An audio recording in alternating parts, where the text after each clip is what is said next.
ഇപ്പോൾ നാം ശ്രവിച്ചുകൊണ്ടിരിക്കുന്നത് morning voice എന്ന ആത്മീയ ശുശ്രൂഷയാണ്.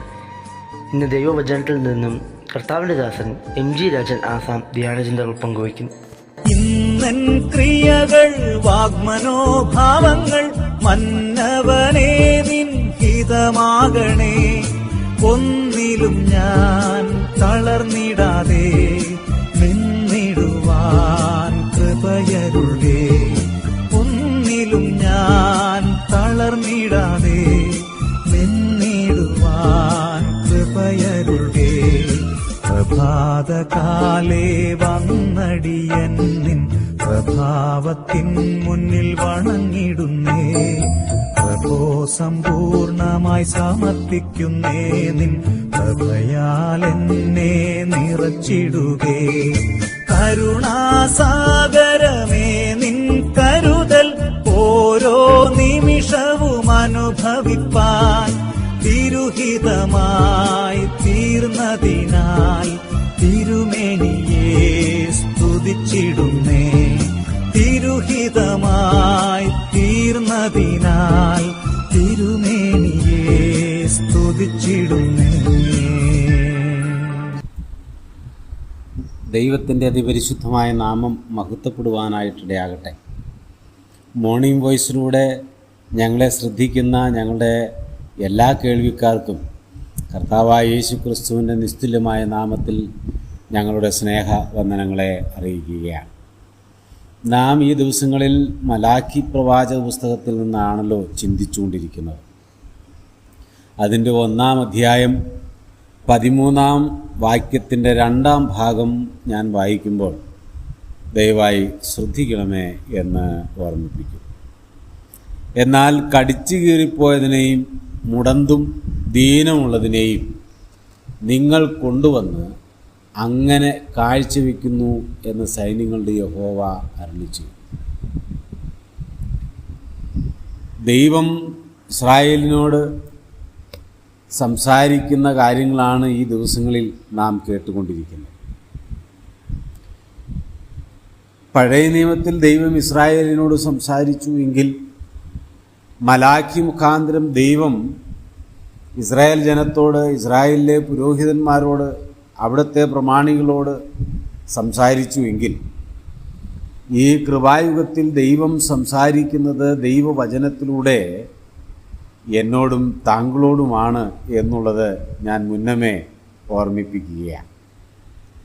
ഇത് ഇസ്രായേലിനോട് പറഞ്ഞ കാര്യമാണ്, അതുകൊണ്ട് എനിക്ക് ഇത് ബാധകമല്ല, ഞാനിത് ശ്രദ്ധിക്കേണ്ടതില്ല, എന്നെ സംബന്ധിക്കുന്ന വിഷയമേ അല്ല എന്ന് ചിന്തിച്ച് നാം മുന്നോട്ട് പോകുവാൻ ഇടയാകരുത്.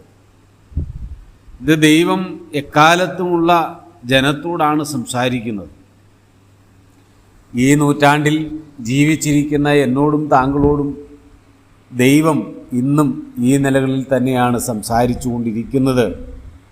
അതിന് കാരണം ഇസ്രായേലിൻ്റെ ജീവിതവും ഇന്നത്തെ ദൈവമക്കളെന്ന് അവകാശപ്പെടുന്ന നമ്മുടെ ജീവിതവും തമ്മിൽ തട്ടിച്ചു നോക്കുമ്പോൾ വലിയ വ്യത്യാസങ്ങളില്ല എന്ന് നമ്മുടെ ഓരോരുത്തരുടെയും ജീവിതത്തിലൂടെ നമുക്ക് മനസ്സിലാക്കാനായിട്ട് സാധിക്കും. ഞാൻ എന്നെ തന്നെ വിലയിരുത്തുകയാണ്, താങ്കളെ തന്നെ വിലയിരുത്തുക, ദൈവസന്നിധിയിൽ പരിശോധിക്കുക.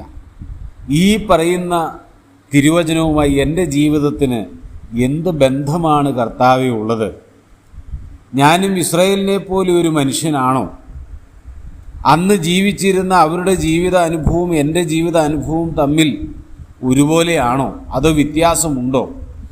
ഞാൻ കുറച്ചുകൂടി താഴെയാണോ, അതോ കുറച്ചുകൂടി മെച്ചമായ നിലവാരത്തിലാണോ? ദൈവത്തോട് ചോദിക്കുക. കാരണം ന്യായം വിധിക്കുന്നത് ഞാനല്ല, മറ്റേതെങ്കിലും ദൈവദാസനോ സ്ഥലം സഭയിലെ മൂപ്പന്മാരോ ഡീക്കന്മാരോ ശുശ്രൂഷകരോ ഒന്നുമല്ല.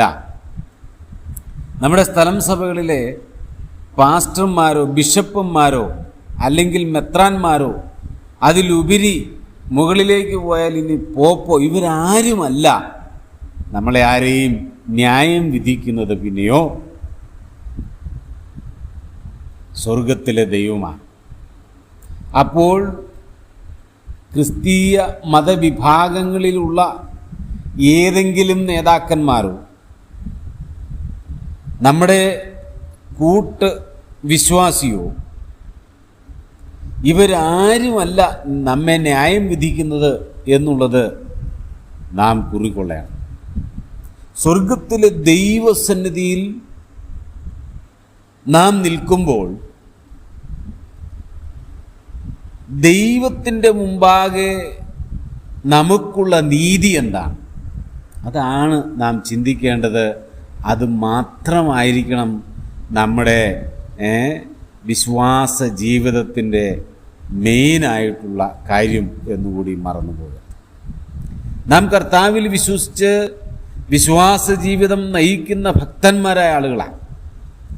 എന്നാൽ നമ്മുടെ ഭക്തിയെ, നമ്മുടെ വിശ്വാസ ജീവിതത്തെ, നമ്മുടെ സമർപ്പണത്തെ, നമ്മുടെ ആരാധനയെ, നമ്മുടെ പ്രാർത്ഥനയെ, ആത്മീയമായിട്ടുള്ള കൂട്ടായ്മകളെ, നമ്മുടെ സ്വഭാവത്തെ, നമ്മുടെ ജീവിത രീതിയൊക്കെ വിലയിരുത്തി ന്യായം വിധിക്കുന്ന ദൈവം മുമ്പാകെ നിൽക്കുമ്പോൾ നമുക്ക് അവിടെ എന്ത് പ്രാഗൽഭ്യം, എന്ത് യോഗ്യത കിട്ടും എന്നുള്ളത് നാം ഈ ദിവസങ്ങളിൽ വളരെ ചിന്തിക്കേണ്ടതായിട്ടുണ്ട്. നാം ഈ വായിച്ച വേദഭാഗത്തിലേക്ക് നിങ്ങളുടെ ശ്രദ്ധയെ ഞാൻ കൊണ്ടുവരികയാണ്. ദൈവം പറയണം, എന്നാൽ കടിച്ചു കീറിപ്പോയതിനെയും മുടന്തും ദീനമുള്ളതിനെയും നിങ്ങൾ കൊണ്ടുവന്ന് അങ്ങനെ കാഴ്ചവെക്കുന്നു എന്നാണ്. ഇത് പറയുന്നത് സൈന്യങ്ങളുടെ ദൈവമായ കർത്താവാണ്. 8-ാം വാക്യത്തിൽ, ഈ അധ്യായത്തിൻ്റെ തന്നെ 8-ാം വാക്യത്തിൽ, നിങ്ങൾ കണ്ണുപൊട്ടിപ്പോയതിനെ യാഗം കഴിപ്പാൻ കൊണ്ടുവന്നാൽ അത് ദോഷമല്ല, മുടന്തും ദീനവുമുള്ളതിനെ അർപ്പിച്ചാൽ അതും ദോഷമല്ല, അതിനെ നിന്റെ ദേശാധിപതിക്ക് കാഴ്ചവെക്കുക, അവൻ പ്രസാദിക്കുമോ, നിന്നോട് കരുണ തോന്നുമോ. ഈ വാക്യം നമ്മൾ ചിന്തിച്ചതാണ്. എന്നാൽ ഞാൻ അവിടെ നിങ്ങൾ കണ്ണുപൊട്ടിപ്പോയതിനെ, പിന്നെ രണ്ടാമത് പറയുമ്പോൾ മുടന്തും അവിടെ ദീനവുമുള്ളതിന് എന്ന് പറയുന്നു. എന്നാൽ ഈ 13-ാമത്തെ വാക്യത്തിൽ ഒരല്പം വ്യത്യാസം വരുത്തിയിട്ടുണ്ട്.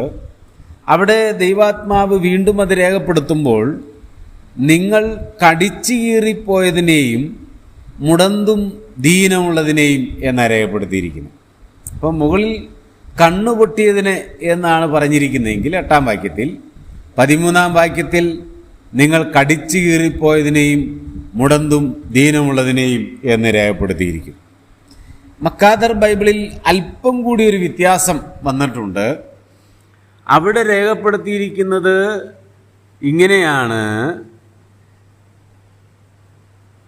U bring the stolen, the lame and the sick. മോഷ്ടിച്ചതിനെ എന്നൊരു വാക്കാണ് അവിടെ രേഖപ്പെടുത്തിയിരിക്കുന്നത്. You bring the stolen. അപ്പോൾ മോഷ്ടിച്ചതിനെയും കടിച്ചു കീറിപ്പോയതിൻ്റെ സ്ഥാനത്താണ് ആ വാക്ക് വന്നിരിക്കുന്നത്. പിന്നെ മുടന്തും ദീനമുള്ളതിനെയും. ഓക്കെ, ഞാനതിങ്ങനെ പറയാൻ ആഗ്രഹിക്കുകയാണ്. ഇനി അഥവാ മോഷ്ടിച്ചതിനെയാകാം, അല്ല കടിച്ചു കീറിപ്പോയതിനെയാകാം, ഒപ്പം മുടന്തും ദീനവുമുള്ളത്. അപ്പോൾ ഇത് ഏതുമാകട്ടെ, അത് അങ്ങനെ നിങ്ങൾ കൊണ്ടുവന്ന് കാഴ്ചവെക്കുന്നു എന്നാണ് പറയുന്നത്. ദൈവസന്നിധിയിൽ കൊണ്ടുവരാൻ പാടില്ലാത്തതിനെ ഒരു ഭയവും കൂടാതെ ദൈവത്തിൻ്റെ പ്രമാണത്തെ ലംഘിച്ചുകൊണ്ട് ദൈവം അവർക്ക് നൽകിയിരിക്കുന്ന ആ കൽപ്പനകളെ, ആ പ്രമാണത്തെ, അതിൻ്റെ ആ മഹത്വവും അതിൻ്റെ ആ ഭംഗിയുമൊക്കെ നഷ്ടപ്പെടുത്തിക്കൊണ്ട് ഒരു ഭയവും കൂടാതെ ഇവർ ദൈവസന്നിധിയിൽ കൊണ്ടുവന്ന് അർപ്പിക്കുകയാണ്. അർപ്പിക്കുന്നു. പക്ഷെ എന്താണ് അർപ്പിക്കുന്നത്? ദൈവം ആഗ്രഹിക്കാത്തത്, ചെയ്യരുതെന്ന് ദൈവം പറഞ്ഞിട്ടുള്ളത്, ദൈവത്തിന് താല്പര്യമില്ലാത്തത്, അത് കൊണ്ടുവന്ന് അർപ്പിക്കുക. അതാണ് ഈ ഭാഗത്ത് ദൈവം വളരെ ദുഃഖത്തോടെ ഓർപ്പിക്കുന്നു. അപ്പോൾ ഈ 13-ാം വാക്യത്തിൽ എന്തോ ഒരു പ്രയാസം എന്ന് പറഞ്ഞ് നിങ്ങൾ അതിനോട് ചീർന്നു എന്ന്. ഇപ്പൊ ദൈവസന്നിധിയിൽ നാം അർപ്പിക്കുമ്പോൾ അത് കടിച്ചു കീറിപ്പോയതോ അല്ലെങ്കിൽ മക്കാദർ പറയുന്ന പോലെ മോഷ്ടിച്ചു കൊണ്ടുവന്നതോ അല്ലെങ്കിൽ മുടന്തും ദീനവുമുള്ളതോ ആകാൻ പാടില്ല. ആർക്കാണ് അർപ്പിക്കുന്നത് എന്ന് നാം മനസ്സിലാക്കണം. ഇവിടെ അങ്ങനെ ഒരു ചിന്തയില്ലാതെയാണ് അതിനെ അങ്ങനെ തന്നെ കൊണ്ടുവന്ന് ഒരു ഭയവും കൂടാതെ ദൈവസന്നിധിയിലേക്ക് കാഴ്ചവെക്കുക. ഈ നാളുകളിൽ നാം അർപ്പിക്കുന്ന ആരാധന, നമ്മുടെ ജീവിതം,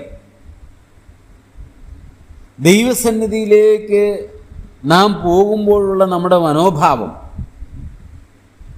പ്രാർത്ഥനയ്ക്കാണെങ്കിലും മീറ്റിങ്ങുകൾക്കാണെങ്കിലും ആരാധനയ്ക്കാണെങ്കിലും നാം പങ്കെടുക്കുമ്പോഴുണ്ടാകുന്ന നമ്മുടെ ജീവിത വിശുദ്ധി നാം ഈ ദിവസങ്ങളിൽ വളരെ ചിന്തിക്കണം. നാം എവിടെയാണ് ഇരിക്കുന്നത്? എന്തിനാണ് ദൈവസഭയിലേക്ക് പോകുന്നത്? കഴിഞ്ഞ ദിവസങ്ങളിൽ എൻ്റെ ജീവിതം എങ്ങനെയായിരുന്നു?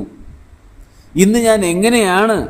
ഞാൻ ദൈവത്തെ ആരാധിക്കാൻ ആരാധനാലയത്തിലേക്ക് കടന്നു പോകുമ്പോൾ ഞാൻ ആരാധനയ്ക്ക് വേണ്ടി ശരിയായ ഒരുക്കത്തോടു കൂടിയാണോ പോകുന്നത്?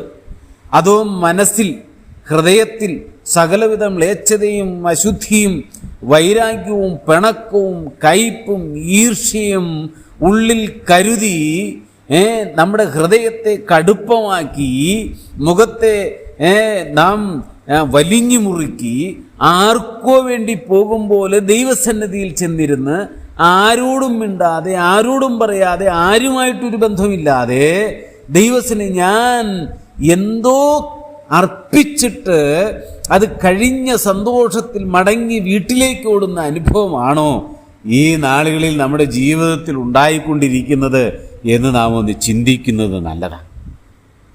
പ്രിയമുള്ളവരെ, അങ്ങനെയാണെങ്കിൽ അത് മുടന്തും ദീനവുമുള്ളതാണ്. ദൈവം സ്വീകരിക്കുന്നില്ല. സ്വീകരിക്കുന്ന ആരാധന അർപ്പിക്കുവാൻ ശ്രമിക്കാം.